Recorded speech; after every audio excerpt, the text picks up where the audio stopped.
பட்டு புடவை கட்டி குனிந்திருப்பாளாம், ஒரு கூடை நிறையும் பூவை தலையில் சுமந்திருப்பாளாம். சேர நாட்டு யானை தந்தம் போலிருப்பாளாம், செம்பருத்தி பூவை போல செவந்திருப்பாளாம். நைசு சிலுக்கு துணியை போல காற்றில் அசைந்திருப்பாளாம். செப்புச்சிலை போல உருண்டு திரண்டிருப்பாளாம், செப்புச்சிலை போல உருண்டு திரண்டிருப்பாளாம். நல்ல சேலஞ்சில்லா மாம்பழம் போல் கனிந்திருப்பாளாம்.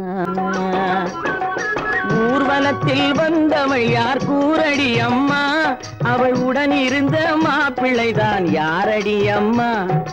மாலை சூடும் மணமகளும் நீதாண்டி அம்மா, மாலை சூடும் மணமகளும் நீதாண்டி அம்மா. இந்த மணமகனை கண் திறந்து பாரடி அம்மா, பாரடி அம்மா. ஓஹோ.